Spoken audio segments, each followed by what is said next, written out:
Le vent froid du matin balayait les pentes provençales, mêlant l'odeur humide de la terre gorgée d'eau par les récentes inondations à l'arôme métallique des minéraux affleurant à flanc de collines.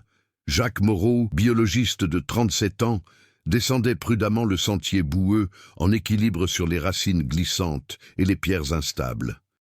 Le ciel gris reflétait la tension qui planait sur le petit village de Montfaucon, une communauté habituée aux récits de disparition et aux légendes anciennes, mais jamais à rien d'aussi concret que ce qu'il allait découvrir. Il y a 9 ans, une équipe d'explorateurs a disparu près d'un complexe de grottes que peu osaient explorer. Depuis, leur histoire se murmure dans les tavernes et alimente les conversations inquiètes sur les marchés. Rares sont ceux qui osent prononcer le mot « grotte » sans trembler de la voix, et Jacques s'en était toujours tenu à distance. Jusqu'à cette inondation, la rivière qui traversait Montfaucon avait débordé, emportant des talus entiers et révélant des fissures dans le sol jamais vues auparavant. Jacques, animé par sa curiosité scientifique et son obsession pour le recensement des espèces non répertoriées, ne put résister. Arrivé au bord de l'une de ces fissures, il sentit son cœur s'emballer. Quelque chose, sous des tonnes de boue et de pierres, semblait avoir été déplacé ou mis au jour récemment. En examinant les glissements de terrain, il remarqua d'étranges marques sur les roches à nu, des rayures linéaires, presque artificielles, comme si des mains ou des outils les avaient foulées. Ses doigts, couverts de terre, hésitèrent au contact de la surface humide. Chaque fissure semblait murmurer des histoires oubliées.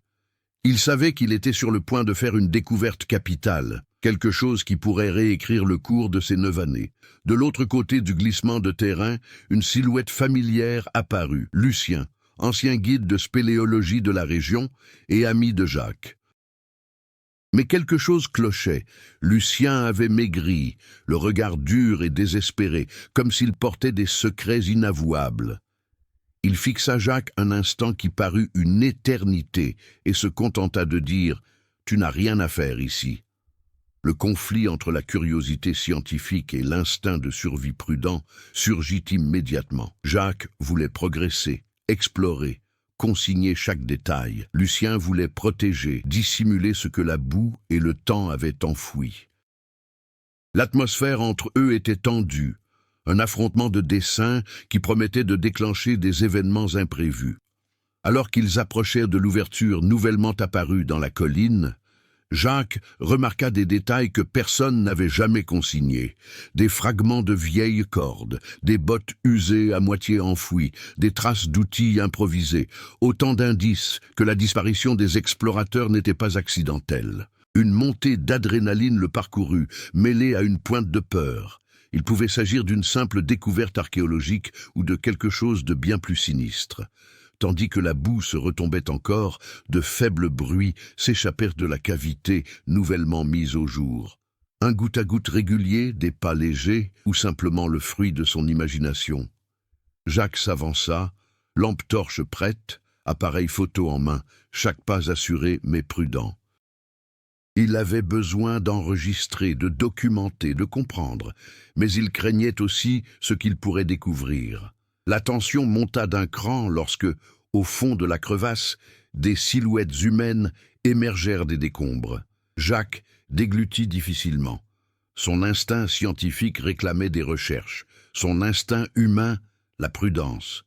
Chaque mouvement de la boue semblait annoncer une révélation que personne, pas même Lucien, ne pouvait prévoir. Au moment où Jacques et Lucien se firent face à l'entrée de la grotte, le vent porta un son étrange, un craquement métallique, suivi d'un léger murmure. Aucun des deux n'osa réagir sur le champ. Le sentiment d'être sur le point de dévoiler un secret enfoui depuis près de 10 ans transforma la tension en un suspense palpable. Passé et présent se rejoignaient, et l'histoire que personne n'avait osé raconter était sur le point de surgir de la boue. Le village de Montfaucon semblait figé dans le temps, avec ses ruelles pavées étroites, ses maisons serrées les unes contre les autres, ses toits d'ardoise et ses petits balcons fleuris malgré les pluies torrentielles récentes. Chaque recoin portait les traces d'une histoire ancienne, et Jacques, bien que concentré sur la grotte, ne pouvait s'empêcher de remarquer les détails. Des enseignes en bois usées annonçant des cafés centenaires, des portes aux couleurs délavées, des rideaux de dentelle flottant dans la brise, témoins silencieux de générations entières. Lucien conduisit Jacques à travers les rues jusqu'à la maison qui servait de base provisoire à l'association spéléologique locale. Ils y rencontrèrent Tarman, le bibliothécaire du village et historien amateur, un homme de 70 ans aux yeux bleus perçants et à la mémoire quasi photographique des événements et documents oubliés. Armand les salua d'un hochement de tête silencieux, le visage empreint à la fois de curiosité et d'inquiétude. Il connaissait toutes les légendes de Montfaucon et surtout les disparitions de 1995. Pendant que Jacques examinait de vieilles cartes et des photos d'expéditions passées, Armand lui fit part de détails tirés de rapports et de journaux intimes retrouvés dans les archives du village. Des fragments de notes indiquaient que les explorateurs disparus avaient suivi un itinéraire mal documenté dans la région des grottes de Montfaucon, à la recherche de formations géologiques rares. Certains récits mentionnaient des événements étranges, des effondrements soudains, des courants d'air inhabituels, et des échos qui semblaient les reproduire, mais rien de scientifiquement vérifiable. Jacques notait chaque détail, chaque référence géographique, chaque risque potentiel se faisant une idée précise du labyrinthe qu'il allait devoir affronter. Entre-temps, Lucien et Jacques commencèrent à discuter des aspects pratiques de l'exploration. Le matériel nécessaire, les points d'accès, les zones instables. Lucien, fort de plusieurs décennies d'expérience en spéléologie, se montrait extrêmement prudent, se remémorant des accidents et des tragédies passées. Jacques, quant à lui, voyait dans cette situation une occasion unique de faire des découvertes scientifiques inédites, des espèces potentiellement inconnues, des microclimats uniques, et la possibilité d'élucider une disparition qui hantait la région. La tension entre vision scientifique et prudence pragmatique complexifiait le récit, conférant à chaque décision une dimension émotionnelle. De plus, le paysage naturel présentait des difficultés supplémentaires. Les récentes inondations avaient transformé des sentiers autrefois praticables en pièges dangereux de boue, d'arbres abattus et de pierres instables. La végétation dense recouvrant le flanc de la colline masquait le terrain et dissimulait d'éventuels trous et crevasses. Jacques, habitué au travail de terrain comme au laboratoire, s'adapta rapidement, mais l'expérience et la connaissance approfondie du terrain de Lucien furent cruciales. Chaque pas était mesuré, chaque décision, un exercice d'équilibre entre sécurité et découverte. Des personnages secondaires commencèrent également à apparaître dans le récit. Marie, une jeune infirmière du village et amie de Jacques, commença à l'accompagner lors de certaines expéditions, préoccupée par les risques, mais déterminée à ne pas laisser la communauté dans l'ignorance de ce qui pourrait être révélé. Son regard attentif et ses questions pertinentes contrastaient avec les certitudes de Jacques, suscitant des réflexions sur l'éthique et les conséquences des expéditions scientifiques. L'antagonisme entre Jacques et Lucien s'intensifia à mesure que les détails du passé étaient révélés. Lucien se sentait coupable de la disparition des explorateurs en 1995. Bien qu'il n'ait jamais participé directement à l'expédition, sa relation avec eux le rendait en quelque sorte responsable. Il évitait d'évoquer certains épisodes, détournait le regard lorsqu'on mentionnait de vieilles cartes et interrompait les recherches de Jacques lorsqu'il les jugeait risquées. Ce conflit intérieur complexifiait le personnage, révélant ses différentes facettes sans nécessiter de longues explications. L'interaction culturelle et historique de la France avec le récit s'intègre naturellement. Le village de Montfaucon, avec ses traditions locales, ses fêtes annuelles et ses célébrations religieuses, a façonné la mentalité de ses habitants, reflétant la coexistence de la superstition et du savoir scientifique. Jacques aperçut ces nuances, comprenant que la culture, au même titre que la géographie, influencerait son voyage. Chaque habitant avait des histoires à raconter. Chaque recoin recelait des souvenirs qui pouvaient être autant d'indices que de pièges pour le futur explorateur. Au fil des jours, de petites découvertes commencèrent à émerger. des fragments d'équipements anciens, des inscriptions gravées sur les parois de grottes déjà explorées et des traces de passages humains renforcèrent l'idée que la disparition de 1995 n'était pas accidentelle. Jacques documenta tout, prenant des notes détaillées, des photographies et des croquis. La tension narrative s'intensifia à mesure que chaque élément soulevait de nouvelles questions. Pourquoi les explorateurs ont-ils disparu sans laisser de traces? Quelles forces, naturelles ou humaines, ont pu agir contre eux? Les interactions entre les personnages révélaient également des nuances émotionnelles. Jacques faisait partiellement confiance à Lucien, mais éprouvait le besoin de vérifier chaque détail par lui-même. Lucien, quant à lui, oscillait entre la protection de Jacques et la volonté de le laisser poursuivre son chemin. Marie se faisait la voix de la communauté, leur rappelant que chaque pas pouvait avoir des conséquences, non seulement pour les explorateurs, mais pour tout le village. Armand apportait des connaissances historiques, mais son enthousiasme était tempéré par des expériences de vie qui le mettaient en garde contre les dangers du passé. De plus, l'environnement naturel influençait leurs décisions et leurs comportements. Les fortes pluies, les glissements de terrain récents et l'instabilité du terrain constituaient des obstacles constants, rendant chaque incursion imprévisible. L'interaction entre les personnages et leur environnement montrait comment le monde extérieur affectait directement leurs objectifs, renforçant ainsi le réalisme du récit. Au terme de cette exploration approfondie, Jacques, Lucien et Marie étaient mieux préparés, mais le mystère n'en était que plus épais. Le village paraissait petit mais regorgeait de secrets. La grotte, d'apparence accessible, recelait d'anciens dangers et des énigmes.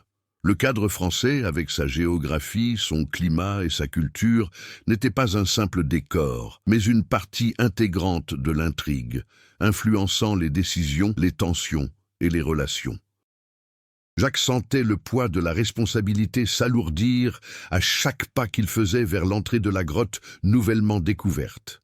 La boue encore fraîche collait à ses bottes, et la forte odeur de terre humide mêlée de minéraux éveillait en lui un malaise instinctif. Lucien, à ses côtés, gardait les yeux rivés sur les parois instables, désignant silencieusement les passages dangereux.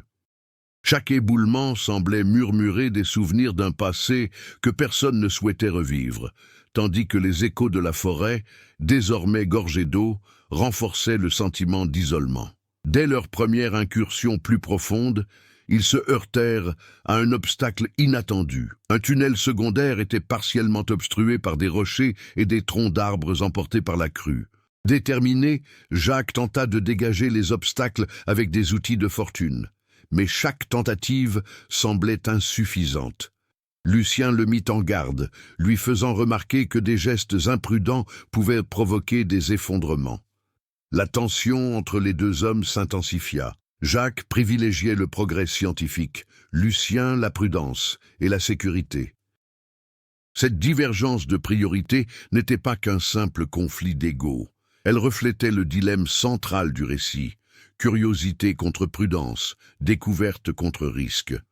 En progressant, ils découvrirent des signes de présence humaine récente, des empreintes presque effacées dans la boue et des marques de chaussures modernes. Le cœur de Jacques s'emballa. D'autres avaient-ils exploré la grotte après la disparition de 1995? Lucien fronça les sourcils. Ce n'était pas qu'un indice, c'était un avertissement. Des forces extérieures, peut-être inconnues ou hostiles, étaient liées aux secrets enfouis dans la montagne. La pression monta d'un cran lorsqu'au détour d'un virage serré du tunnel, ils entendirent un bruit métallique distinct. Quelque chose se déplaçait devant eux, mais la lumière de la lampe torche ne révélait que des ombres dansantes sur les parois humides. Un faux pas de Jacques faillit le faire glisser, et Lucien le retint fermement, évitant une chute qui aurait pu être fatale. Cet incident montra que la grotte n'était pas seulement un passage vers le passé, mais un labyrinthe vivant, prêt à punir la moindre imprudence.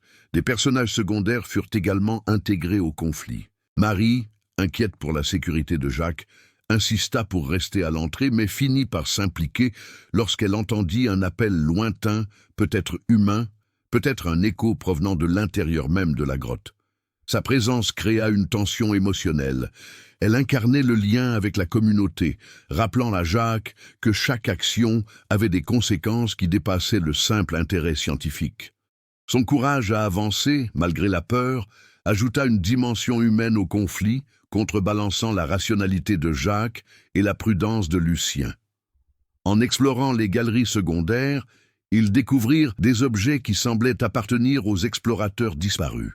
Des lanternes brisées, des cordes usées, des fragments de matériel d'escalade et même des carnets partiellement imbibés d'eau.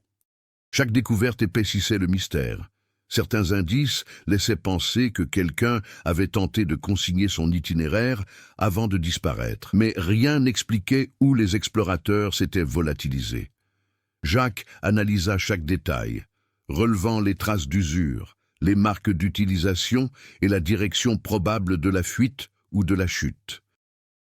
Lucien, quant à lui, perçut des risques que le scientifique ne voyait pas. Des structures instables, des rochers susceptibles de s'effondrer à tout moment et des traces d'infiltration d'eau. Le conflit s'intensifia lorsqu'ils atteignirent une bifurcation dans la grotte. Un tunnel semblait sûr, bien que long et sinueux. L'autre était court, mais son passage était presque effondré. Jacques voulait emprunter le tunnel court, attiré par la promesse de découvrir rapidement des indices cruciaux. Lucien insistait sur le chemin le plus sûr. La discussion s'envenima silencieusement. Gestes, regards et tensions palpables remplaçaient les mots, privilégiant l'action au dialogue. En traversant le tunnel le plus sûr, ils découvrirent une paroi partiellement effondrée, révélant d'anciennes inscriptions, des symboles évoquant des cartes rudimentaires, peut-être laissées par d'anciens explorateurs ou des habitants locaux qui connaissaient la grotte depuis des siècles. Jacques photographia chaque détail, pressentant que ces inscriptions pourraient détenir la clé de la disparition de 1995. Lucien, cependant, restait prudent. Toucher les pierres risquait de déstabiliser le tunnel. Cette tension entre action et prudence continua de rythmer le récit. La pression du temps s'intensifiait. De lourds nuages menaçaient une nouvelle tempête, susceptible d'inonder rapidement les tunnels les plus profonds. Jacques devait recueillir des preuves, mais chaque seconde comptait. Lucien, connaissant bien la région, mit en garde contre le risque d'effondrement. Cette urgence exacerba les tensions, rendant le conflit plus palpable encore. Une course contre la montre, la géographie et les éléments, intimement liés à un conflit humain. Au fur et à mesure de leur progression, des indices d'une possible présence extérieure apparurent, des restes de feux de camp, des empreintes de bottes récentes, de petits outils abandonnés au sol. Jacques commença à soupçonner que la disparition de 1995 n'était pas simplement due à des accidents naturels. Peut-être y avait-il eu des tiers ou des survivants qui n'étaient pas retournés à la civilisation. Lucien s'en défendait, s'efforçant de se concentrer sur la sécurité immédiate, mais le doute qui s'était installé dans le cœur de Jacques était tenace. Chaque découverte soulevait plus de questions que de réponses, intensifiant le conflit central du récit. Le point critique du conflit survint lorsque Jacques, explorant une galerie latérale, découvrit des signes de vie récente, un sac à dos contenant des effets personnels et des traces de nourriture séchée. La possibilité que quelqu'un soit encore en vie ou que les premiers explorateurs aient laissé des messages codés fit exploser les tensions. Jacques voulait poursuivre seul, guidé par son instinct scientifique et l'urgence de documenter les preuves. Lucien, cependant, imposa une pause, avertissant qu'une action imprudente pourrait être fatale. Le conflit entre ambition et prudence atteignit son paroxysme, révélant que le véritable enjeu n'était pas seulement géographique ou environnemental, mais bien humain. Les interactions entre les personnages révèlent de nouvelles dimensions psychologiques. Jacques fait preuve d'obsession scientifique, de courage et d'obstination. Lucien, de peur, de culpabilité et de sens des responsabilités. Marie, d'empathie et d'un lien affectif avec la communauté.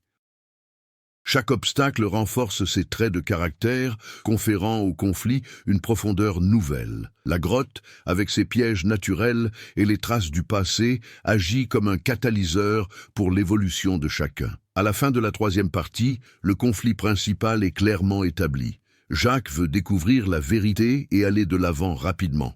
Lucien veut protéger et prévenir les tragédies. Marie représente la morale et l'impact sur la communauté. L'atmosphère hostile et les preuves du passé intensifient le suspense, préparant le terrain pour les intrigues secondaires et les complexités qui seront explorées dans la partie suivante. Le ciel couvert de Montfaucon annonçait de nouvelles pluies et le village semblait inciter silencieusement Jacques et son équipe à accélérer leurs investigations. À mesure qu'ils exploraient les tunnels nouvellement ouverts, des indices laissaient présager qu'ils n'étaient pas seulement confrontés à un vieil accident, mais à un réseau de secrets qui s'étendait bien au-delà de la disparition de 1995. Le labyrinthe souterrain n'était pas seulement physique, il était émotionnel et historique, impliquant d'anciens habitants, des traditions et des rivalités oubliées. L'une des intrigues secondaires fut révélée lorsque Jacques découvrit des inscriptions énigmatiques sur les parois de la grotte. Des symboles et abréviations anciens suggéraient que d'anciens explorateurs y avaient consigné leurs itinéraires de fuite et leurs découvertes. Parmi ces inscriptions figuraient des références à des phénomènes naturels extrêmes, mais aussi à des rencontres avec des personnes extérieures à l'expédition. Jacques comprit que les disparitions pouvaient être liées à des actes humains, peut-être des rivalités, des conflits internes ou des intentions malveillantes. Lucien, remarquant la complexité des inscriptions, était visiblement troublé, évitant de commenter des détails susceptibles de dévoiler les secrets de la communauté. Entre-temps, Marie entreprit des recherches en surface, interrogeant les habitants de longue date. Elle découvrit des histoires que personne n'osait raconter officiellement, des rumeurs de conflits entre explorateurs et locaux, de passages secrets utilisés pour la contrebande et de catastrophes naturelles ayant détruit des sentiers cartographiés. Cette intrigue secondaire reliait la grotte au monde extérieur, renforçant l'idée que passé et présent étaient intimement liés, et que chaque action en surface pouvait avoir un impact direct sur l'exploration souterraine. Un autre élément complexe est apparu lorsque Jacques a découvert des signes de passage récents dans la grotte, des restes de nourriture, des empreintes de bottes et de petits outils. La possibilité que des survivants ou des intrus soient encore actifs a accru le risque et la tension. Lucien a mis en garde contre la nécessité de la prudence, mais Jacques a décidé de ne pas laisser passer des indices aussi cruciaux. Cette divergence a approfondi la dynamique entre les personnages et créé une tension constante, montrant que les conflits n'étaient pas seulement externes, mais aussi internes. Les relations entre les personnages se complexifièrent au fil du récit. Lucien, malgré ses réticences, commença à partager des bribes de souvenirs de 1995, révélant que les explorateurs disparus avaient été confrontés à des conflits internes et à des dilemmes éthiques. Jacques, obsédé par la découverte scientifique, peinait à concilier curiosité et prudence. Marie, très attachée à la communauté, s'interrogeait sur les risques des expéditions sans encadrement adéquat. Chaque interaction enrichissait le récit, rendant palpable la tension entre raison, émotion et éthique. L'environnement naturel de la grotte continua d'alimenter les conflits et les intrigues secondaires. Passages étroits, galeries inondées et effondrements soudains obligèrent Jacques, Lucien et Marie à improviser sans cesse. À un moment donné, une inondation partielle les força à emprunter un tunnel inconnu, révélant des chambres jusque-là inexplorées. À l'intérieur, ils découvrirent des artefacts et des restes humains suggérant que les explorateurs disparus avaient documenté des espèces inconnues, mais aussi qu'ils avaient été contraints d'abandonner des documents importants en raison d'effondrements soudains. Parallèlement, une intrigue émotionnelle se développait. Jacques commençait à ressentir le poids de son obsession pour le travail, réalisant que ses choix pouvaient affecter non seulement sa propre sécurité, mais aussi celle de Lucien et Marie. Marie, de son côté, vivait dans une peur constante, mais faisait preuve de courage, accentuant la tension entre vulnérabilité et détermination. Lucien, rongé par la culpabilité et les souvenirs, portait la responsabilité de protéger l'équipe, mais peinait à concilier le passé et ses décisions présentes. Un autre élément de complexité est apparu avec la découverte de documents partiellement brûlés, dissimulés dans une cavité inaccessible jusqu'à la récente inondation. Des fragments de lettres et de journaux intimes ont révélé des conflits personnels parmi les explorateurs de 1995, notamment des rivalités, des désaccords sur la reconnaissance scientifique et des décisions éthiques discutables. Jacques a étudié chaque détail, comprenant que les disparitions pouvaient avoir des causes plus humaines que naturelles. Lucien évitait de commenter directement, mais son expression trahissait que ces documents réveillaient des souvenirs douloureux qu'il aurait préféré oublier. De plus, le temps commençait à peser sur les personnages. Les récentes inondations avaient fragilisé les tunnels et chaque pas devait être calculé. La perspective de nouvelles pluies rendait l'environnement plus dangereux et imprévisible. Jacques voulait avancer, recueillir des preuves et percer le mystère. Lucien préférait attendre des conditions plus sûres.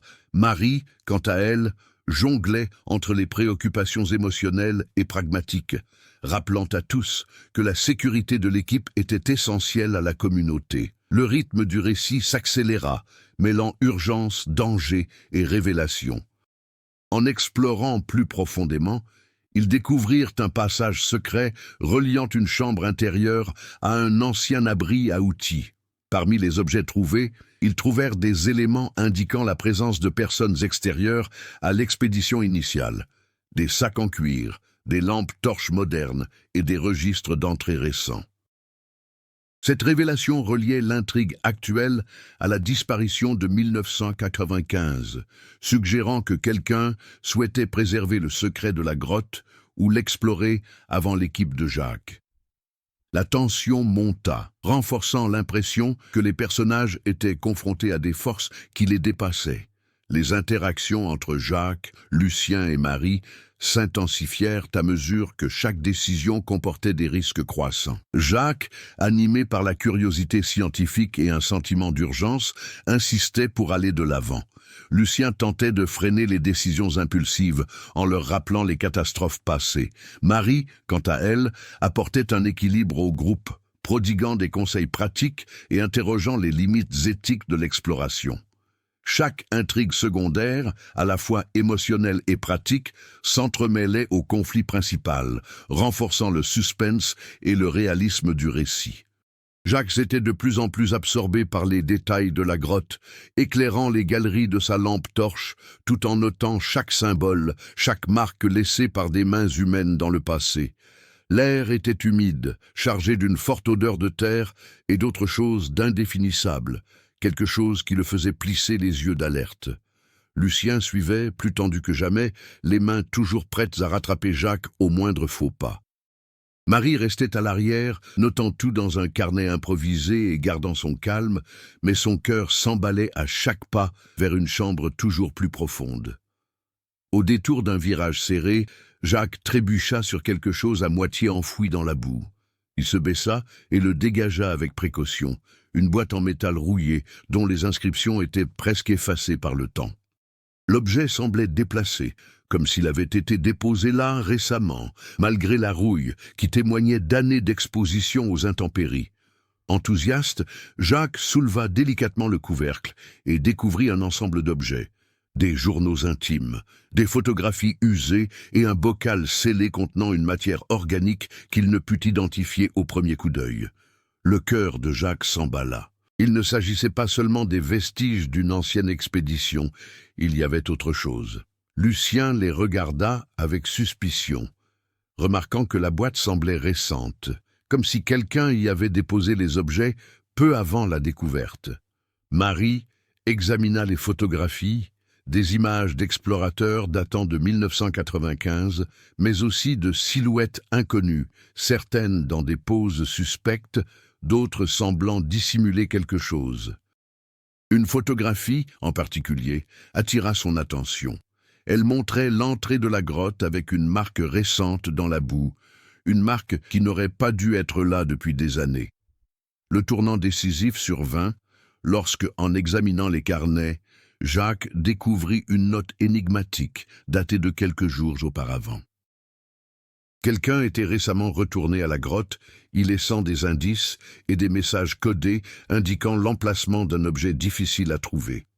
Un objet que le groupe initial avait dissimulé, mais qui ne figurait dans aucun document officiel. La grotte n'était pas seulement un lieu de disparition, c'était un refuge actif, peut-être à vocation scientifique, peut-être d'une autre nature, mais certainement lié au sort des explorateurs disparus. Lucien tenta d'intervenir, suggérant la prudence, mais Jacques était déterminé. Il voulait suivre les instructions codées, déchiffrer symboles et indices, progresser dans des galeries étroites et instables.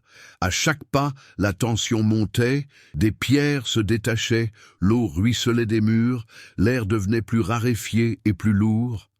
Mais Jacques sentait qu'ils approchèrent de quelque chose de monumental, une découverte capable d'expliquer des années de mystère et de souffrance. Au fur et à mesure de leur progression, ils découvrirent qu'une partie de la grotte avait été modifiée artificiellement. De petites excavations, des supports improvisés et des galeries creusées avec des outils modernes indiquaient qu'une personne s'y était rendue récemment, peut-être pour achever la mission des explorateurs disparus ou pour dissimuler quelque chose au monde extérieur. Jacques comprit que non seulement les explorateurs d'origine étaient impliqués, mais aussi des individus inconnus aux intentions cachées. Le suspense s'intensifia lorsqu'un étroit passage mena à une chambre partiellement inondée. Éclairant l'eau de sa lampe torche, Jacques aperçut des reflets métalliques, des fragments d'équipement, peut-être des vestiges des explorateurs ou d'intrus récents.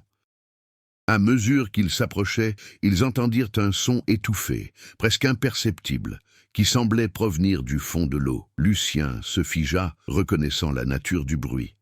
Ce n'était pas un écho de la grotte, mais le bruit de quelque chose de vivant, ou de quelqu'un qui bouge. La tension atteignit son paroxysme lorsque Jacques tenta d'enquêter sur le bruit. Un glissement de terrain partiel bloqua le passage derrière eux, les piégeant temporairement. Peur et excitation se mêlaient. Jacques sentait qu'ils étaient sur le point de découvrir le secret de la disparition. Lucien craignait une catastrophe. Marie s'efforçait de garder son calme, les ramenant mentalement à la réalité, leur rappelant que chaque décision pouvait être fatale.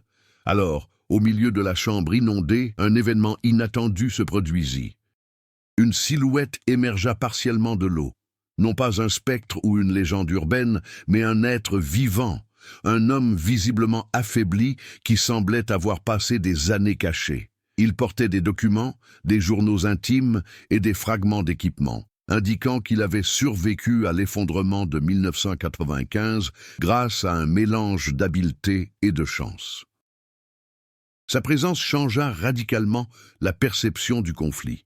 La disparition des explorateurs n'était pas un simple accident. Il y avait des survivants, des secrets encore enfouis et des motivations inconnues, mais néanmoins humaines et palpables, susceptibles d'expliquer les mystères et les traumatismes accumulés pendant près d'une décennie.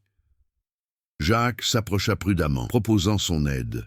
Après un moment d'hésitation, l'homme lui confia des bribes de son récit, des détails sur des trahisons internes, des erreurs de jugement et des décisions désespérées qui avaient conduit à la séparation du groupe initial.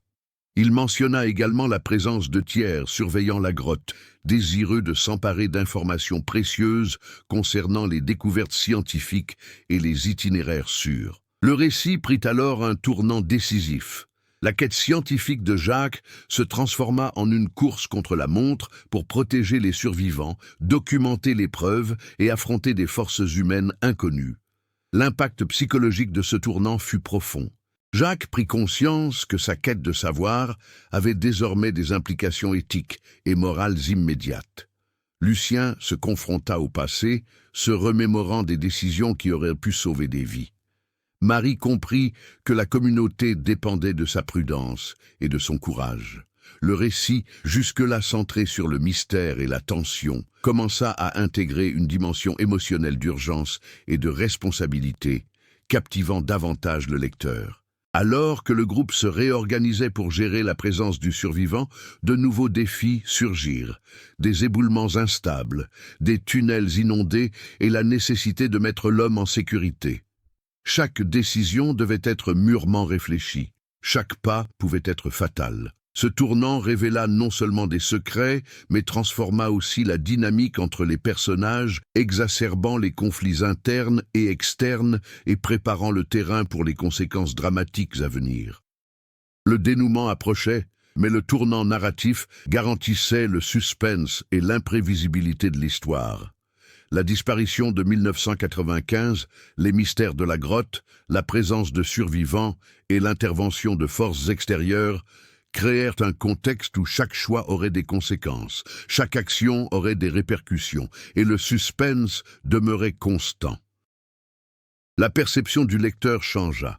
Ce qui semblait n'être qu'une simple exploration scientifique se mua en un récit de survie, d'éthique et de profondes révélations humaines. La présence du survivant changea immédiatement la dynamique du groupe. Jacques, qui jusque-là s'était uniquement concentré sur la collecte de preuves scientifiques, sentit le poids de la responsabilité morale peser sur ses épaules.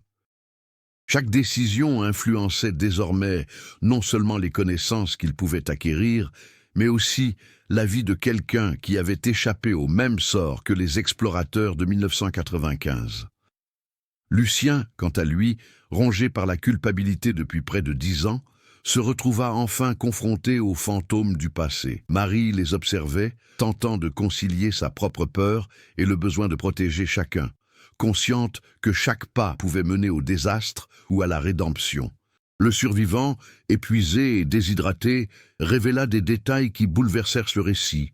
La suite des événements ayant conduit à la disparition, les conflits internes au sein du groupe d'explorateurs d'origine et la présence de tiers ayant surveillé ou manipulé la situation. Il décrivit d'innombrables nuits passées à lutter pour survivre, à improviser des abris et à rationner les provisions. Chaque témoignage soulevait un mystère encore plus profond, amplifiant la tension émotionnelle et psychologique entre les personnages. Jacques, qui voyait initialement la grotte comme un lieu d'étude, commença à comprendre que l'histoire humaine qui s'y déroulait était aussi cruciale que sa géologie ou sa faune. Tout en portant secours aux survivants, le groupe dut improviser des stratégies de déplacement dans les galeries étroites et partiellement inondées. Chaque pas exigeait coordination et prudence, et les risques augmentaient de façon exponentielle. À chaque couloir traversé, les échos de la grotte leur rappelaient qu'un glissement de terrain ou une chute de pierre pouvait leur être fatal. L'environnement, auparavant simple décor, était devenu un personnage à part entière, influençant leurs décisions et mettant à l'épreuve leurs limites physiques et émotionnelles. Les tensions entre Jacques et Lucien devenaient de plus en plus évidentes. Jacques voulait poursuivre l'enquête, tout documenter et suivre les indices laissés par le survivant. Lucien, quant à lui, insistait sur la prudence, craignant que la moindre erreur ne provoque des tragédies semblables à celles de 1995. Marie, jouant le rôle de médiatrice, aida à trouver un équilibre entre les priorités, sécurité, urgence scientifique et responsabilité éthique. Chaque discussion ne nécessitait pas de longs dialogues. Les gestes, les regards et les actions étaient plus éloquents que les mots, maintenant ainsi le dynamisme du récit et la tension constante. Un effet inattendu de ce tournant fut la nécessité de se confronter à l'histoire de la communauté. De retour à la surface pour se ravitailler et obtenir des cartes mises à jour, Jacques et Marie constatèrent la réticence des villageois à coopérer. De vieilles rumeurs et craintes refirent surface. Certains croyaient que la grotte était maudite, d'autres craignaient que toute révélation ne mette le village en danger. Lucien dut s'entretenir avec d'anciennes connaissances et leur expliquer la situation avec précaution, tandis que Jacques tentait de convaincre les villageois que l'enquête scientifique et le sauvetage des survivants étaient prioritaires. Entre-temps, la présence du survivant engendra des tensions psychologiques supplémentaires. Il évoqua les rivalités, les peurs et les décisions qui auraient pu changer le destin du groupe initial, révélant non seulement les aspects pratiques de la survie, mais aussi des dilemmes moraux. Jacques commença à réfléchir au rôle de la science et de l'ambition face à la condition humaine, et Lucien dut faire face au poids de la culpabilité et des responsabilités. Marie, quant à elle, représentait le point de vue de la communauté, leur rappelant que chaque décision avait des conséquences pour ceux qui se trouvaient à l'extérieur de la grotte. Les conséquences physiques furent également considérables. La traversée du tunnel inondé épuisa le groupe qui se retrouva avec des provisions rares et dut constamment improviser. Chaque action, du déplacement de pierres pour dégager le passage au transport du survivant, représentait un risque mortel. L'environnement, avec ses galeries instables et ses profondes flaques d'eau, transformait chaque pas en une épreuve, renforçant le réalisme du récit et la pression exercée sur les personnages. Une autre conséquence importante fut l'incertitude accrue quant à la présence de tiers inconnus. Le survivant évoqua la possibilité que des individus extérieurs surveillent encore la grotte, cherchant à contrôler les informations scientifiques ou à dissimuler des secrets. Cette menace invisible ajouta une tension supplémentaire, rendant chaque décision du groupe plus cruciale et imprévisible. Jacques devait trouver un équilibre entre l'urgence de recueillir des preuves et la nécessité de protéger le survivant et le groupe d'éventuelles interventions extérieures. La dimension émotionnelle du récit s'intensifia. Jacques commença à ressentir la responsabilité du passé et du présent. Il ne s'agissait plus seulement de science, mais de vies humaines. Lucien se confronta à des souvenirs douloureux, à ses erreurs passées, et chercha la rédemption en protégeant le groupe. Marie, faisant preuve d'un équilibre entre courage, empathie et rationalité, veilla à la cohésion du trio, même sous une pression extrême. Ce tournant avait transformé le conflit scientifique initial en un drame humain intense et complexe. Au terme de leur exploration des galeries principales, le groupe parvint à une salle offrant une vue dégagée sur les strates de la grotte. Des vestiges d'anciens campements, des traces de passage et des marques d'éboulement racontaient une histoire de survie et d'erreur, reliant le passé au présent. Jacques comprit qu'il ne s'agissait pas seulement de trouver des indices. Il était nécessaire de reconstituer l'histoire avec éthique, en respectant la mémoire des disparus et en protégeant l'intégrité des survivants. Le déroulement des événements a démontré que chaque décision avait des conséquences à de multiples niveaux, physiques, émotionnels, sociaux et éthiques. Jacques a tout documenté. Mais il savait que les données scientifiques ne représentaient qu'une partie de l'équation. Lucien, plus prudent, craignait que chaque action ne corrige ou ne reproduise les erreurs du passé. Marie, médiatrice et observatrice attentive, leur rappelait sans cesse que l'histoire ne se limitait pas à la grotte. Elle concernait toute la communauté, la réputation de chacun et leur sécurité. Le point culminant des conséquences survint lorsqu'ils réalisèrent que le survivant détenait des informations susceptibles de bouleverser la compréhension de la disparition de 1995.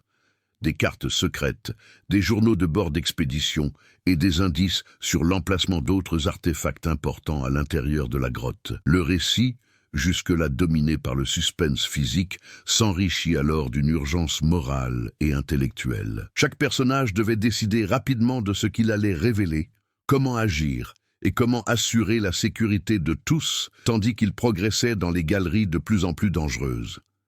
La grotte ne ménageait aucun effort pour mettre le groupe à l'épreuve.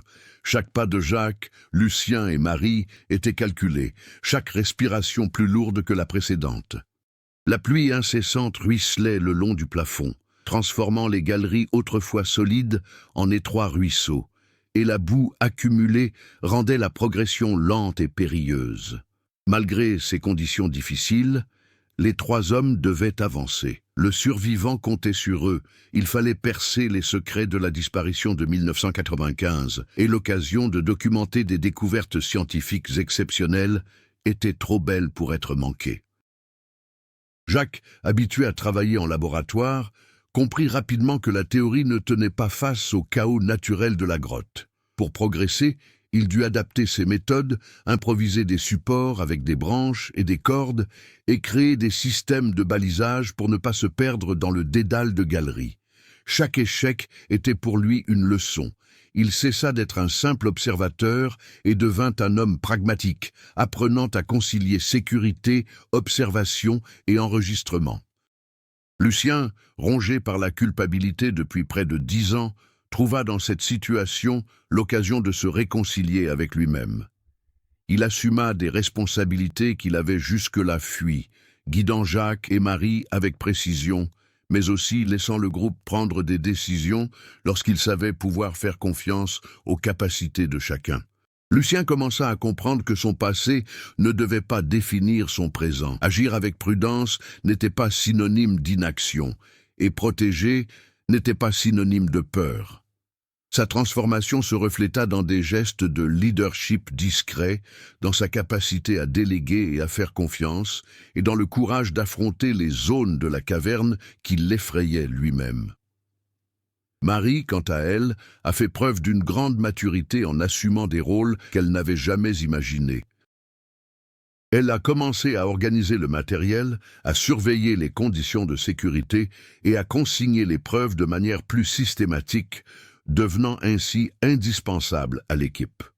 Son évolution ne s'est pas limitée au physique ou aux pratiques. Sur le plan émotionnel, elle a appris à gérer sa peur et son courage, aidant Jacques et Lucien à maintenir leur concentration et leur discipline. Elle est devenue une médiatrice, une conseillère et un pilier, démontrant que la croissance personnelle peut naître des pressions les plus extrêmes. Le groupe se retrouva confronté à un défi nouveau et imprévu. Un passage déjà exploré s'était partiellement effondré, bloquant la voie de sortie la plus sûre. Le survivant, malgré son épuisement, indiqua un itinéraire alternatif qu'il avait emprunté durant son isolement. Jacques dut se fier à des informations fragmentaires, déchiffrant des signes et des motifs laissés des années auparavant, et, pour la première fois, sentit ses capacités cognitives et physiques mises à l'épreuve simultanément. Lucien, conscient des risques d'effondrement, appuya chaque décision conciliant confiance et prudence. Marie supervisait les opérations, se souvenant de chaque détail logistique, comme les cordes, les lampes torches et le balisage. Cette étape du récit a renforcé le thème du dépassement des difficultés. Le groupe a dû faire face à des obstacles non seulement physiques, mais aussi psychologiques. La peur de l'inconnu, l'urgence du temps et la responsabilité de la survie ont exigé une évolution des comportements, de la communication et de la prise de décision. Jacques a appris à céder quand il le fallait. Lucien a appris à faire confiance. Marie a appris à diriger sans autorité formelle.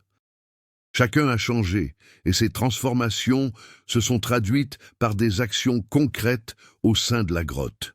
Au fil de leur progression, ils découvrirent une petite chambre ornée d'inscriptions anciennes qui semblaient indiquer la présence de ressources cachées, une sorte d'abri de fortune utilisé par les premiers explorateurs. Jacques et Lucien durent unir leurs efforts pour déplacer de lourdes pierres et dégager un passage sûr, tandis que Marie stabilisait le terrain. Cet effort collectif témoigna d'une progression partagée. Point de rivalité ni de décision individuelle, seulement la collaboration, l'adaptation et le courage. Le survivant commença à révéler des détails importants, guidant l'équipe vers des zones instables et des lieux où d'anciens documents pourraient être retrouvés. Jacques apprit à interpréter les traces d'usure sur la roche, les motifs de boue et les petits indices indiquant des itinéraires sûrs. Lucien enseigna des techniques d'escalade improvisées, tandis que Marie coordonnait le matériel et consignait les informations cruciales. L'interaction entre l'expérience, les connaissances scientifiques et la maîtrise de soi permit une progression collective, renforçant le thème central du récit, l'évolution par l'action.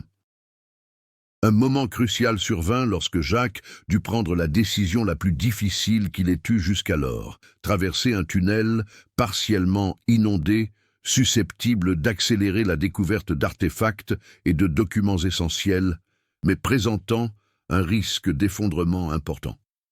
Lucien mit en garde contre le danger. Marie envisagea d'autres solutions. Jacques, désormais plus sûr de lui dans sa capacité d'évaluation et d'improvisation, orchestra soigneusement la progression, utilisant des cordes, des supports improvisés et des repères visuels. La traversée du tunnel fut un succès, confirmant la progression de chacun. Le courage n'était pas un simple élan d'impulsivité, mais le fruit d'un savoir-faire pratique et d'un jugement critique. Le groupe a également pris conscience de la dimension éthique de ses actions. Chaque décision concernant la collecte ou la conservation des archives, l'avancée ou le repli, impliquait une réflexion morale. Jacques, auparavant obsédé par la découverte scientifique à tout prix, a désormais su concilier curiosité et responsabilité. Lucien, qui agissait auparavant par peur, a fait des choix éclairés par l'expérience et le souci de protéger. Marie, quant à elle, est devenue une voix à la fois éthique et pragmatique, leur rappelant sans cesse que chaque action avait des répercussions sur le survivant et sur la communauté de Montfaucon. À la fin de cette étape, le groupe avait surmonté des obstacles apparemment insurmontables, mûri émotionnellement et acquis des compétences pratiques essentielles à la survie et à la documentation de l'histoire de la grotte. La progression la plus manifeste était collective. Jacques, Lucien et Marie fonctionnaient désormais comme un organisme cohérent où chaque décision était partagée, réfléchie et mise en œuvre avec précision. Le récit souligne que le véritable défi n'était pas seulement physique, mais aussi psychologique et moral, et que le surmonter exigeait adaptation, collaboration et courage. La grotte, désormais familière, mais plus menaçante encore, semblait réagir à chacun des pas du groupe. L'eau s'écoulait dans d'étroites galeries, formant des flaques qui reflétaient la lumière des lampes torches en des motifs aussi confus qu'effrayants. La boue accumulée entravait la progression, mais dissimulait aussi des traces importantes, des fragments d'anciens matériels, des empreintes indiquant le passage d'intrus récents. Chaque détail exigeait notre attention. Une pierre déplacée pouvait annoncer un effondrement imminent, révéler des signes de présence humaine, ou même indiquer le chemin vers des ressources cachées. Jacques, Lucien et Marie commencèrent à élaborer leur stratégie finale, pour atteindre la salle principale de la grotte, où étaient probablement dissimulés les documents les plus importants et les secrets les plus cruciaux. Le survivant les guidait, leur indiquant les zones dangereuses et les endroits où d'anciens documents avaient été protégés. Chaque décision était capitale.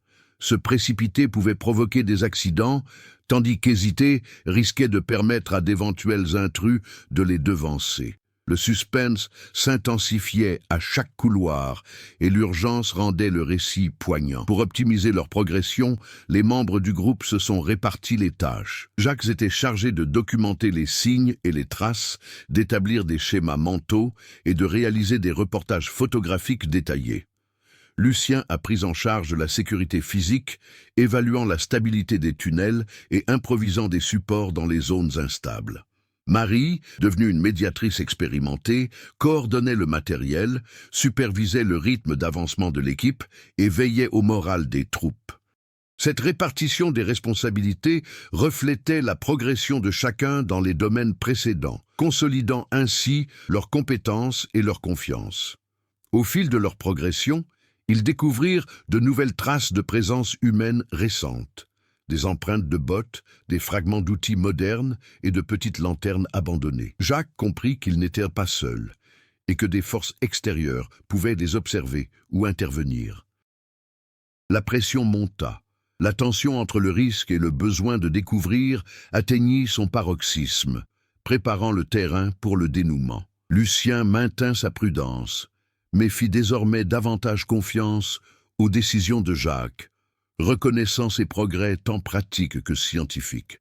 La proximité de la salle principale révéla des obstacles inattendus. Un couloir, auparavant sûr, s'était partiellement effondré, bloquant le passage direct. Le groupe dut improviser, utiliser des cordes pour franchir les gouffres, stabiliser les rochers avec des supports de fortune et créer des repères visuels pour ne pas se perdre. Chaque action exigeait une coordination maximale, renforçant la cohésion du groupe et la confiance mutuelle. Cette préparation était non seulement physique, mais aussi psychologique. Le dénouement exigerait des décisions rapides et du courage sous pression. À ce stade, les intrigues secondaires commencèrent également à se dénouer. Marie retrouva de petits documents laissés par d'anciens explorateurs, les reliant aux cartes des survivants, ce qui lui permit de reconstituer partiellement les événements de 1995. Jacques parvint à déchiffrer des symboles et des inscriptions indiquant l'emplacement d'une cage de vieux matériel et de journaux intimes perdus, rassemblant ainsi des informations éparses. Lucien se confronta à des souvenirs douloureux, reconnaissant que certaines erreurs du passé pouvaient être corrigées par des actions présentes. Chaque dénouement partiel augmentait la tension, car il annonçait le dénouement imminent et l'importance cruciale des décisions finales. Le trio devait également composer avec une pression temporelle croissante. Les pluies extérieures continuaient d'accroître le risque d'inondation et de glissement de terrain, transformant des tunnels autrefois sûrs en pièges mortels. Chaque mouvement devait être calculé. Progresser sans vérifier la stabilité des lieux pouvait être fatal, mais trop attendre pouvait permettre aux intrus de les devancer ou laisser le temps de détruire des documents essentiels. Cette tension dramatique renforçait le récit. Maintenant, le lecteur en haleine. Le survivant a joué un rôle crucial dans la préparation. Il a indiqué les zones où des pièges naturels s'étaient formés, aidant ainsi l'équipe à éviter les accidents. Il a également révélé des emplacements stratégiques où des journaux et des artefacts pouvaient être trouvés en toute sécurité relative, permettant à Jacques de consolider la documentation scientifique. Lucien a supervisé chaque action, veillant à la sécurité des procédures. Marie, alliant rationalité et courage, a géré les conflits et maintenu la discipline du groupe. Cette collaboration optimale a préparé le terrain pour un dénouement intense et crédible. À mesure qu'ils approchèrent de la chambre principale, les signes d'une intrusion extérieure devenaient plus évidents. Des fragments de cordes modernes, du petit matériel d'éclairage et des traces récentes indiquaient qu'une personne avait visité les lieux ces derniers jours. Jacques commença à se dire qu'il n'était pas seulement en train d'explorer le passé, mais aussi confronté à des forces humaines bien réelles. Lucien insista sur la nécessité de prudence et de discipline, leur rappelant que le dénouement serait à la fois physique et stratégique. Marie pesait chaque décision avec soin, veillant à ce que la sécurité du groupe et le bien-être du survivant restent prioritaires. Le trio dut affronter un ultime défi avant d'atteindre la chambre principale, une chute de 3 mètres recouverte de boue et d'eau. La traversée exigeait une collaboration maximale. Lucien fournissait les cordes et l'appui physique. Jacques repérait les points d'appui sûrs, Marie coordonnait les actions et encourageait le survivant. Le passage, franchi avec succès, symbolisait l'avènement du point culminant, le dépassement ultime des obstacles physiques, la coordination des compétences acquises et la résolution des conflits internes, le tout orienté vers un but commun. Une fois dans la salle principale, la tension était à son comble. La pièce contenait d'anciens documents, des artefacts et du matériel ayant appartenu aux explorateurs disparus. Mais on y trouvait aussi des traces récentes d'intrus, des panneaux de recherche, des zones perturbées et des objets déplacés. Le groupe devait agir vite pour protéger les informations, consigner les découvertes et assurer la sécurité du survivant. La préparation de ce moment crucial a renforcé toutes les compétences acquises, courage, prudence, esprit de collaboration, sens de l'éthique et rigueur scientifique. À ce stade, le récit prépare le moment décisif, la révélation complète du mystère, la confrontation avec les forces extérieures ou les derniers défis de la grotte et la résolution des tensions émotionnelles et morales entre les personnages. Une préparation minutieuse, le dépassement des obstacles précédents et la maturation du groupe garantissent un dénouement dramatique, imprévisible et profondément émouvant. La salle principale s'ouvrit devant lui comme une scène obscure, éclairée seulement par les lampes torches du groupe. Jacques sentit son cœur s'emballer. Au premier abord, elle semblait n'être qu'une pièce remplie d'artefacts et de journaux intimes anciens. Mais la tension palpable laissait présager quelque chose de plus grand, quelque chose qui allait changer à jamais le destin de la grotte et de tous ceux qui s'y trouvaient. L'eau ruisselait en petites flaques, reflétant la lumière et projetant des ombres dansantes sur les parois boueuses et les inscriptions antiques. Chaque son résonnait intensément, rappelant que la moindre imprudence pouvait être fatale. Le groupe progressa prudemment, mais remarqua rapidement des signes récents d'intrusion. Des cordes coupées, des lanternes brisées et des empreintes modernes indiquaient que d'autres étaient passés par là, peut-être à la recherche des mêmes secrets que Jacques. Le survivant, épuisé, désigna des zones précises de la chambre qu'il fallait explorer avant qu'elle ne soit détruite ou emportée par d'autres. La pression montait. Chaque mouvement devait être calculé. Chaque décision pouvait changer le cours des choses. Jacques commença à examiner les journaux et les archives.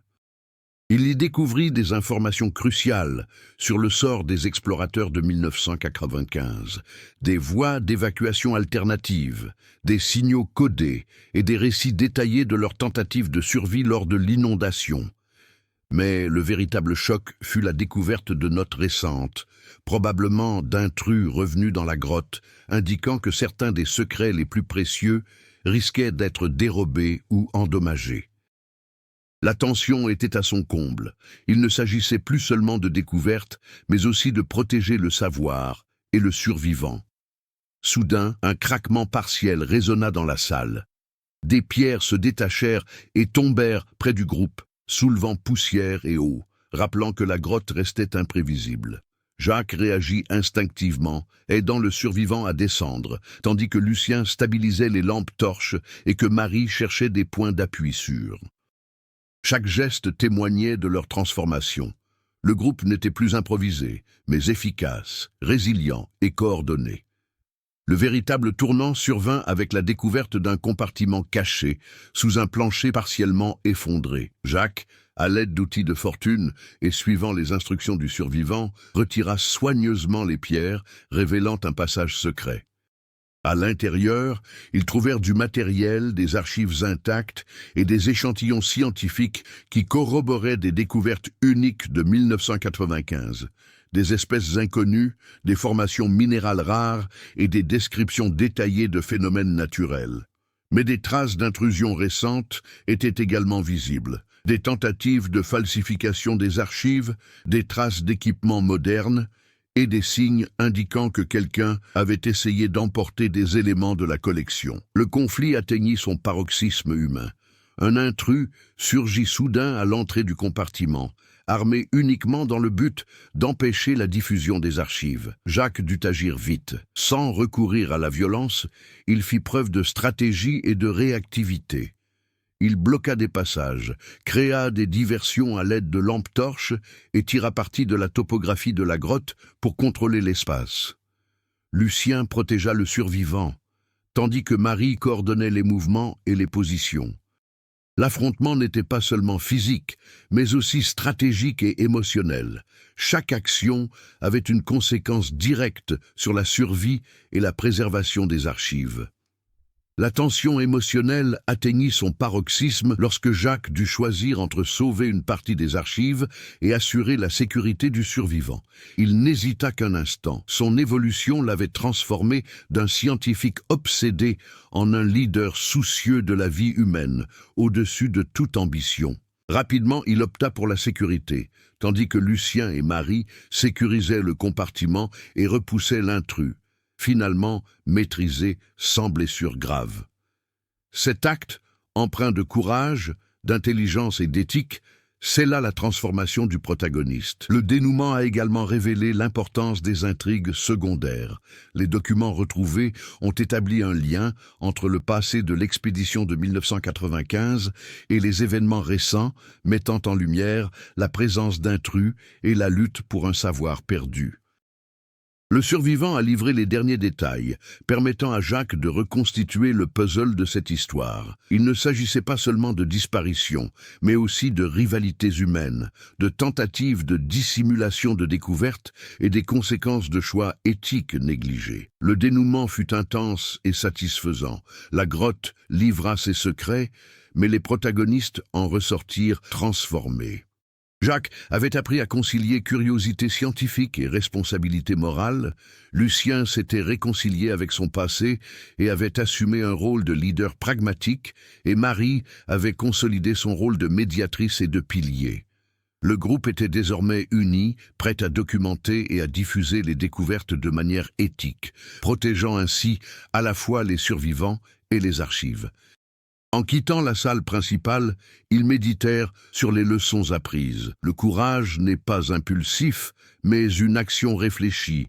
Le savoir ne se limite pas à la collecte de données, mais englobe aussi la protection des vies et le respect de l'histoire. La confiance et la collaboration sont essentielles pour surmonter les plus grands défis. La grotte, qui leur avait d'abord semblé un simple labyrinthe physique, s'était révélée être une épreuve de caractère et d'humanité, renforçant la maturité des personnages et la complexité du récit. Alors qu'ils sortèrent de la grotte, la pluie cessa, laissant place à un paysage de boue et de lumière diffuse. Jacques contempla Montfaucon au loin, accablé par la responsabilité de leur découverte. Ce dénouement ne se contenta pas de résoudre le conflit central, la découverte et la protection des archives et du survivant, mais acheva également leur transformation. Les personnages étaient désormais plus sages, plus forts et plus connectés les uns aux autres et au monde qui les entourait. Quitter la grotte apporta un sentiment de soulagement, mais aussi une lourde responsabilité. Jacques, Lucien, Marie et le survivant émergèrent dans la lumière diffuse de Montfaucon, le sol encore boueux et la pluie qui s'était calmée. Chacun ressentait les effets physiques de la tension prolongée. Courbatures, respiration rapide, yeux fatigués, mais aussi l'impact émotionnel de l'expérience, l'intensité de la confrontation, la tension du moment décisif et la responsabilité de préserver à la fois l'histoire et la vie humaine. Jacques s'avança, tenant avec précaution les journaux et les archives retrouvées. Pour la première fois, il sentit que la science avait ses limites face à l'éthique et à la vie humaine. Son obsession initiale pour le savoir céda la place à la conscience que les découvertes importantes n'ont de valeur que si elles respectent les vies et les souvenirs. Il regarda Lucien, dont l'expression mêlée de soulagement et de réflexion était empreinte de douceur. Lucien savait que des années de culpabilité et de regret avaient enfin trouvé une forme concrète d'apaisement. À présent, il pouvait se réconcilier avec les erreurs du passé, reconnaissant que son expérience et sa prudence avaient sauvé des vies. Marie, toujours imperturbable, constata son évolution. D'observatrice passive, elle était devenue médiatrice, meneuse improvisée et pilier de l'équipe. Elle contribua à organiser le transport sécurisé des survivants et coordonna les premières étapes de la préservation des documents et des artefacts. Sa présence fut essentielle pour que chacun reste concentré et en sécurité, transformant le chaos de la grotte en une opération coordonnée et efficace. Le survivant, enfin sorti de cet environnement hostile, commença à partager des détails supplémentaires sur les événements de 1995 et plus récents. Il décrivit sa survie, la lutte contre les inondations, les glissements de terrain et l'isolement extrême. Il révéla également l'ingérence de tiers qui surveillaient la grotte et tentèrent de contrôler ou de détruire les archives. Le récit du survivant établit un lien entre le passé et le présent, permettant à Jacques et son équipe de comprendre l'ampleur du mystère, l'importance des découvertes et les risques persistants liés à une divulgation imprudente. Les actions du groupe ont eu des conséquences concrètes et immédiates pour Montfaucon. Jacques a contacté les autorités scientifiques et locales pour leur faire part des découvertes, insistant sur l'importance d'une préservation éthique et du sauvetage du survivant. Lucien, bien que réticent à s'exposer, a fourni des rapports détaillés sur la sécurité et l'histoire de l'expédition de 1995. permettant ainsi à la communauté de comprendre des événements restés mystérieux pendant près d'une décennie. Marie a coordonné les informations et les archives afin qu'elles soient documentées de manière accessible et sécurisée. Le récit a également eu de profondes conséquences émotionnelles. Jacques a connu une transformation intérieure. Le scientifique passionné est devenu un leader conscient, trouvant un équilibre entre curiosité, prudence et responsabilité morale. Lucien a trouvé la rédemption en mettant son expérience au service de la protection des vies et de la coordination d'actions cruciales. Marie a consolidé son rôle de médiatrice, de leader pragmatique et de soutien émotionnel. Chaque personnage a évolué de manière concrète, reflétant les leçons tirées de situations extrêmes et du dépassement de défis complexes. De plus, les documents et artefacts retrouvés représentaient une victoire symbolique et scientifique. Ils témoignaient de découvertes naturelles, d'espèces inconnues et d'événements historiques survenus dans la grotte, mais racontaient aussi l'histoire humaine du courage, des erreurs, de la survie et de la rédemption. Le groupe a compris que la valeur de cette découverte résidait non seulement dans le savoir, mais aussi dans la préservation de la mémoire et la transmission éthique de ce savoir aux générations futures.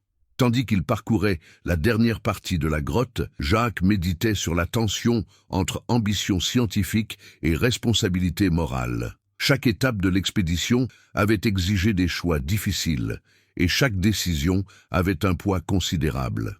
Le dénouement et sa préparation avaient mis à l'épreuve non seulement ses compétences pratiques, mais aussi sa capacité à agir avec éthique, empathie et courage. Lucien, quant à lui, observait que la réconciliation avec le passé n'était pas seulement un processus émotionnel, mais aussi la conséquence d'actions concrètes, protéger des vies, corriger les erreurs et prendre des décisions responsables. Marie contemplait le village au loin. Ce qu'ils avaient vécu dans la grotte n'était pas un simple épisode isolé. Il aurait des répercussions sur la communauté, les archives historiques et la perception de l'exploration scientifique. Elle comprenait que le leadership et la responsabilité impliquaient non seulement des compétences, mais aussi une sensibilité aux conséquences sociales et humaines. Cette expérience collective confirmait que le véritable progrès naît de l'alliance du savoir, de la prudence et d'une action éthique. Le groupe atteignit enfin l'entrée principale de la grotte. La pluie n'était plus qu'une fine bruine. Le survivant, soutenu par Lucien et Marie, respira profondément, comme renaissant après des années d'isolement et de danger. Jacques, tenant les archives, contempla le ciel nuageux et ressentit un mélange de soulagement, de gratitude et de responsabilité. Le mystère de la grotte était en partie résolu, mais il demeurait la certitude que le passé, la science et la morale étaient intrinsèquement liés. Les conséquences ultimes incluaient non seulement la survie physique, mais aussi la préservation éthique du savoir. Jacques a tout documenté avec méticulosité, veillant à ce que le récit de 1995 et des événements récents soient rapportés avec intégrité et responsabilité. Lucien a contribué à protéger la victime et la communauté en fournissant des témoignages clairs et honnêtes qui ont permis de concilier les souvenirs douloureux et la vérité factuelle. Marie a coordonné la diffusion sécurisée des documents en maintenant un équilibre entre transparence et protection. En repensant à leur parcours, il est apparu clairement que chaque obstacle surmonté avait contribué à leur développement individuel et collectif. Le point culminant a non seulement résolu le conflit central, découvrir et protéger les archives, survivre et affronter les intrus, mais a également consolidé l'évolution des personnages, le courage contrebalancé par la prudence, l'éthique guidant l'ambition et la confiance mutuelle renforçant le groupe. La dernière étape consistait à assurer la préservation du récit du survivant et des archives de la grotte. Jacques a rédigé des rapports détaillés à destination des institutions scientifiques, assortis de recommandations pour des explorations futures en toute sécurité. Lucien a prodigué des conseils sur la prévention des catastrophes et la sécurité en grotte, tandis que Marie a coordonné avec soin les archives historiques et la documentation publique, évitant ainsi que des divulgations imprudentes ne mettent des vies en danger. Chaque action finale a témoigné d'une évolution et d'un apprentissage, unissant science, éthique et responsabilité humaine. En quittant Montfaucon, le groupe contempla la grotte une dernière fois. Elle demeurait silencieuse, mystérieuse et imposante. Mais ils savaient désormais que leurs histoires avaient été racontées et protégées. Jacques, Lucien et Marie se sentaient transformés, liés à cette expérience, aux survivants et à la communauté. Chaque pas avait été une leçon. Le courage, la prudence, la collaboration et l'éthique sont indissociables face à l'inconnu. La conclusion du récit montrait que la grotte, en plus d'être un lieu physique mystérieux, fonctionnait comme une métaphore de la croissance humaine. En faisant face aux risques, aux dilemmes moraux et aux défis extrêmes, il est possible de surmonter les limites, de corriger les erreurs du passé et de préserver ce qui compte vraiment, la vie, la mémoire et la connaissance. Des mois plus tard, Jacques publia les archives de la grotte, conciliant science et éthique. Lucien revint à la communauté, respecté pour son courage et son expérience. Marie fonda un projet de protection des grottes et du patrimoine historique afin de garantir des explorations futures, sûres et responsables. Le survivant, enfin réintégré dans la société, partagea prudemment son histoire, conscient que le savoir implique des responsabilités. Montfaucon, malgré les stigmates du passé, prospéra, forte de ses secrets et de ses enseignements. La grotte, silencieuse et imposante, demeura enfouie sous la boue, attendant ceux qui sauraient respecter son histoire, sans jamais plus trahir la mémoire de ceux qui y avaient survécu. Si les mystères de Montfaucon et le courage des explorateurs vous ont intrigué, partagez cette histoire avec vos proches. N'hésitez pas à commenter vos théories sur les secrets de la grotte, le destin des explorateurs et les décisions de Jacques, Lucien et Marie. Abonnez-vous à la chaîne pour suivre de nouvelles histoires de mystères, de survie et de découvertes incroyables à travers le monde. Chaque j'aime, commentaire et partage contribuent à perpétuer le souvenir d'aventures extraordinaires, en inspirant la curiosité, le courage et la réflexion sur les liens entre éthique, science et humanité dans les situations extrêmes.